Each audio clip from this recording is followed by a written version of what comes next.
Proxy ज्ञान। मैं आपका एजुकेटर सैयद शाहबाज फिर से स्वागत करता हूं हमारे प्रॉक्सी ज्ञान यूट्यूब चैनल पे, जहां पे हम रोज़ाना करंट अफेयर्स इंपॉर्टेंट टॉपिक्स को डिस्कस करते आ रहे हैं दोस्तों। तो अभी अभी एक न्यूज़ निकल कर आई है, एक वेरी इन्फॉर्मेटिव टाइप आप ले सकते हैं इस लेक्चर को आज। क्योंकि अभी इंडिया ने क्या किया है, अपने जो गाइडलाइंस बनाए हुए थे इंटरनेशनल अराइवल्स के लिए, उसको रिवाइज़ किया है दोस्तों। जी हाँ, जितने भी पैसेंजर्स अभी जो इंटरनेशनल ट्रैवल कर रहे हैं उनके लिए वेरी इंपॉर्टेंट लेक्चर है ये।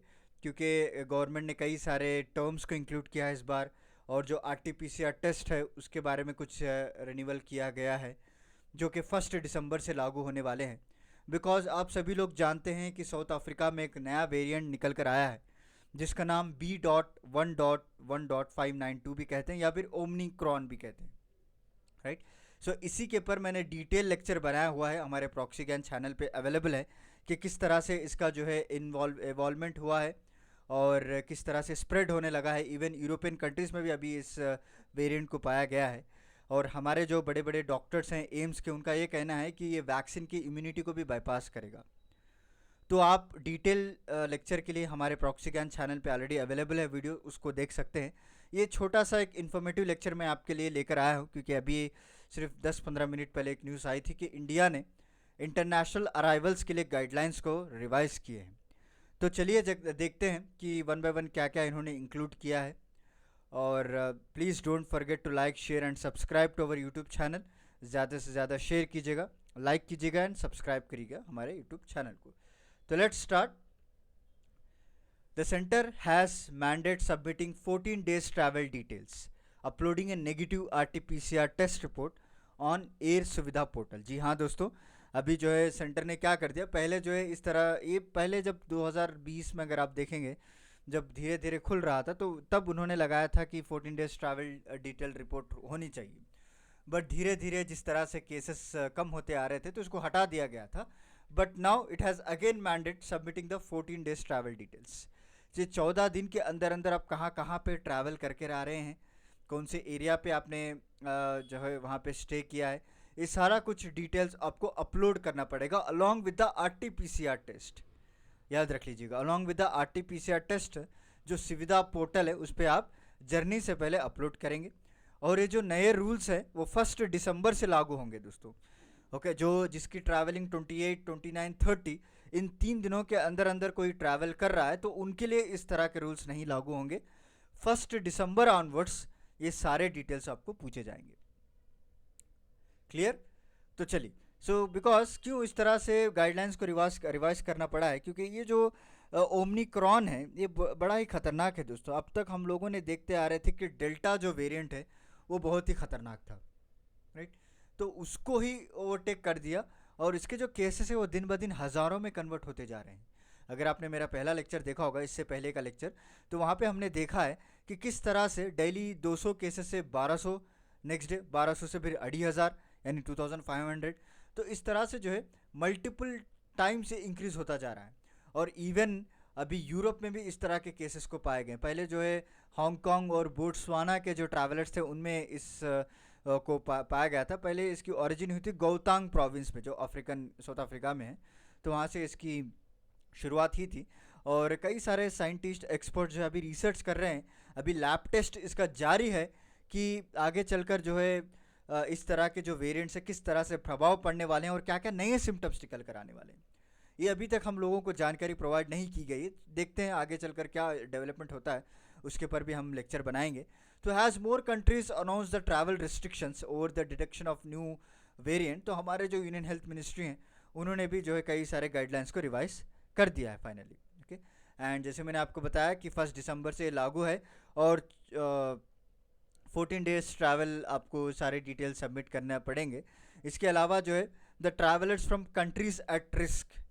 कंट्रीज एट रिस्क का मतलब ये है कि हमारे जो इंडियन गवर्नमेंट के द्वारा एक लिस्ट को जारी की गई है, ओके, जिसमें आपको ब्रिटेन है, जो यूके हैं, जैसे हम यूके भी कहते हैं, राइट, और साउथ अफ्रीकन कंट्रीज़ हैं, और कई सारे कंट्रीज, हांगकांग है, बोट्सवाना है, ये सारे कंट्रीज जो है कंट्री एट रिस्क कैटेगरी में डाला गया है। ओके, और उनको जो है कंपलसरी बना दिया गया है कि आप पोस्ट अराइवल भी कोविड-19 टेस्ट करवाइएगा। Okay, and wait for the result at airport itself. याद रख लीजिए। सो आप जब भी इन सारे कंट्रीज़ जो रिस्क हैं वहाँ से अगर ट्रैवल करके आप आ रहे हैं तो आपको कोविड-19 टेस्ट करवाना पड़ेगा, और रिजल्ट जब तक ना आए तब तक आप एयरपोर्ट में ही रहेंगे, जिस ऐसा हेल्थ मिनिस्ट्री ने कहा है, याद रखिएगा। ओके, तो हेल्थ मिनिस्ट्री के ज़रिए से एक ऑफिशियल स्टेटमेंट, ऐसा नहीं कि मैं और आप बैठकर जो है कोई रूल्स बना रहे हैं, और रिजल्ट्स तक आपको वहीं पे वेट करना पड़ेगा। If tested negative they will follow home quarantine for 7 days। Okay, यहाँ पे फिर दो तरह के कैटेगरीज निकलते हैं। अगर आप नेगेटिव पाए जाते हैं तो इसका मतलब ये नहीं कि आप फ्री हो या आज़ाद हो, तो आपको होम क्वारंटीन रहना पड़ता है एटलीस्ट 1 week यानी 7 days। ओके, उसके बाद फिर 8th डे यानी 8th, अगर सपोज मान लीजिएगा 1 दिसंबर से 7 दिसंबर तक आपने क्वारंटीन रहा है, ऑन 8th दिसंबर फिर से आपको टेस्ट करवाना पड़ेगा। समझ रहे हैं? फिर से आप टेस्ट करवाना पड़ेगा। अगर इफ़ नेगेटिव फर्दर नेगेटिव निकल रहा है then self monitor for next 7 days। फिर से मतलब आप टोटल मान के चलिए 14 दिन का क्वारंटीन आपको रहना पड़ेगा दोस्तों। ऑन दी होल इनका बताने का मकसद ये है, with a interval of 7 days you need to follow the RT-PCR test results and you have to make your self quarantine for at least 14 days। Next, the government has also said कि travellers from countries excluding दो, जैसे मैंने आपको बताया कि countries at risk जो जो countries हैं, उसके अलावा भी अगर कोई देश से आ रहे हैं तो they will be allowed to leave the airport and self monitor the health at least for 14 days। Okay, 14 दिन तक उनको भी क्वारंटीन रहना पड़ेगा। Next, and a subsection that is 5% of the total flight passengers shall undergo the post arrival testing।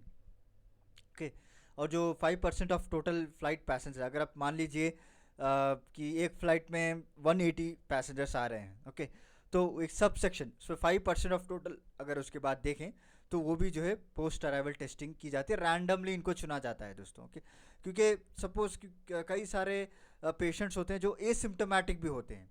आपने देखा होगा कि कई सारे ऐसे कोरोना वायरस पेशेंट्स हैं जो एसिम्टोमेटिक हैं, जब आप टेस्ट करेंगे तो पॉजिटिव निकल रहा है बट उनके पास कोई सिम्टम्स भी नहीं है। तो ये बहुत ही ख़तरनाक आप साइन मान सकते हैं, जिसको कोई सिम्टम्स नहीं है और वो पॉजिटिव भी निकल रहा है, तो सोचिएगा वो कितने लोगों तक पहुंचा चुका है ऑलरेडी। तो इसीलिए क्या कर रहे हैं, फॉर सेफ्टी मेजर्स इन्होंने क्या किया कि जितने भी फ़्लाइट पैसेंजर्स हैं उसका 5% रैंडमली चुना जाएगा और एयरपोर्ट में टेस्ट करवाई जाएगी। Okay, so this are the few things जो रिवाइज गाइडलाइंस अभी रिलीज़ किया गया है। अभी हमारे प्रधानमंत्री मोदी जी की मीटिंग हुई थी तो उनके ज़रिए से निकाला गया है, और यूनियन हेल्थ मिनिस्ट्री ने ऑफिशियल स्टेटमेंट भी जारी की है। ओके, तो वेरी इंपॉर्टेंट लेक्चर है। जो अभी ट्रैवल करना चाहते हैं या जिनके घर में जो ब्रदर्स हैं, सिस्टर्स हैं, जो रिलेटिव्स हैं जो अक्सर बाहर काम करते हैं, तो उनके लिए जान लेना बहुत ही ज़रूरी है क्या क्या रिवाइज गाइडलाइंस लेकर आई है गवर्नमेंट ऑफ इंडिया के द्वारा। तो this is about today's lecture. उम्मीद करता हूँ आपको आज का मेरा लेक्चर पसंद आया होगा।